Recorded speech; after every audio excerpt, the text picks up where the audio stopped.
चुनावों से पहले बहुत कुछ होता रहता है। तमाम तरह के जोड़ तोड़ होते हैं, नए समीकरण बनते हैं, सेंधमारी होती है। कब कौन किधर हो जाए कुछ पता नहीं चलता। सब कुछ अचानक ही होता है। अगला लोकसभा चुनाव भी इससे अछूता नहीं है।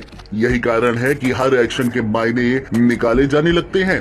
फिर चाहे प्रतिद्वंदियों की आपसी मुलाकात हो या उनका एक दूसरे के लिए सॉफ्ट होना। प्रधानमंत्री नरेंद्र मोदी की उदयनिधि स्टालिन से मुलाकात के बाद शुक्रवार को बंगाल की मुख्यमंत्री ममता बनर्जी को बर्थडे विश करना उसी चश्मे से देखा जा रहा है।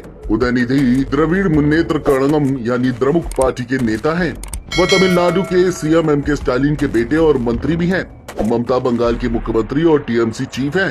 दोनों विपक्षी गठबंधन इंडिया के घटक दल हैं। लोकसभा चुनाव से ठीक पहले पीएम के इस जेस्चर की क्या वजह हो सकती है, इसे समझने की कोशिश करते हैं। प्रधानमंत्री नरेंद्र मोदी ने शुक्रवार को पश्चिम बंगाल की मुख्यमंत्री ममता बनर्जी को उनके जन्मदिन पर बधाई दी। बनर्जी इस दिन 69 साल की हो गई हैं।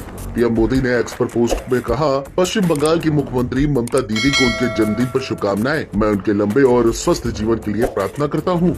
इसके ठीक पहले तमिलनाडु के मंत्री और द्रमुक पार्टी के नेता उदयनिधि स्टालिन ने गुरुवार को नई दिल्ली में प्रधानमंत्री से मुलाकात की। उन्होंने प्रधानमंत्री को इस महीने के अंत में चेन्नई में होने वाले खेलो इंडिया यूथ गेम के उद्घाटन समारोह के लिए न्योता भी दिया। उदयनिधि ने कांग्रेस पार्टी के नेता राहुल गांधी से भी मुलाकात की। पीएम से मुलाकात के बाद उदयनिधि ने पोस्ट में लिखा, हमारे मुख्यमंत्री एम के स्टालिन के अनुरोध के अनुसार मैंने तमिलनाडु के बाढ़ प्रभावित जिलों में व्यापक राहत, बहाली और पुनर्वास कार्य करने के लिए पीएम से राष्ट्रीय आपदा राहत कोष को तत्काल जारी करने का अनुरोध किया। प्रधानमंत्री ने हमें आश्वासन दिया है कि वह आवश्यक कदम उठाएंगे। वहीं उदयनिधि स्टालिन की इस मुलाकात से पहले प्रधानमंत्री ने तमिलनाडु का दौरा किया था।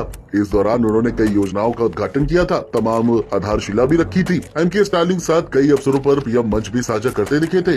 लोकसभा चुनाव से पहले विरोधियों के साथ पीएम के इस रुख के मतलब निकाले जा रहे हैं। द्रमुक और टीएमसी स्थानीय दल है, उनका अपना अपना क्षेत्रों में जबरदस्त प्रभाव भी है। विपक्षी गठबंधन में सीट शेयरिंग का अब तक कोई ठोस फार्मूला नहीं निकल पाया है। ऐसे में सभी तरह के विकल्प खुले हुए हैं। ममता वैसे भी कांग्रेस और राहुल को कुछ खास पसंद नहीं करती हैं। कई मौकों पर ये बात सामने भी आ चुकी है। बंगाल में वह कांग्रेस के साथ सीट शेयरिंग को लेकर बिल्कुल भी नरम नहीं है। ऐसे में लोकसभा चुनाव से पहले कई तरह के नए समीकरण बन सकते हैं। कुछ चौंकाने वाले भी होंगे।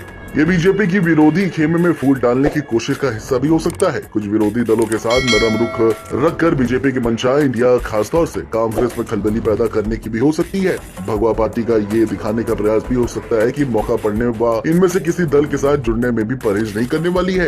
यही नहीं, दूसरे दलों के नेताओं को अपने साथ जोड़ने के लिए पार्टी पूरी तरह से खुली है और इसी के लिए उन्होंने एक समिति भी बनाई है। पीएम मोदी का विरोधी दल के नेताओं के साथ इस तरह का व्यवहार स्वस्थ राजनीति का भी संदेश देता है। इससे लोगों में बीजेपी के लिए अच्छी छवि तैयार होती है। ऐसे में ये बीजेपी की इमेज बिल्डिंग का हिस्सा भी हो सकता है। संसद के पिछले सत्र के दौरान बीजेपी ने बड़ी संख्या में विपक्ष के सांसदों के निलंबन को उनके अनुचित व्यवहार के साथ जोड़ा था। वह दिखाना चाहती है कि विचारों में मतभेद हो सकता है, लेकिन मनभेद अच्छी बात नहीं। पीएम भी कहते रहे हैं कि सिर्फ विरोध के लिए विरोध करना देश को नुकसान नहीं पहुंचा सकता है। इस बात में शक नहीं है कि लोकसभा चुनाव के लिए बीजेपी किसी भी और दल से ज्यादा आक्रामक दिख रही है। वह छोटी से छोटी चीज पर ध्यान देने लगी है। पार्टी किसी के लिए कोई मौका छोड़ना नहीं चाह रही। अभी इसी तरह की आक्रामकता दूसरे दलों में दूर दूर तक दिखाई नहीं दे रही।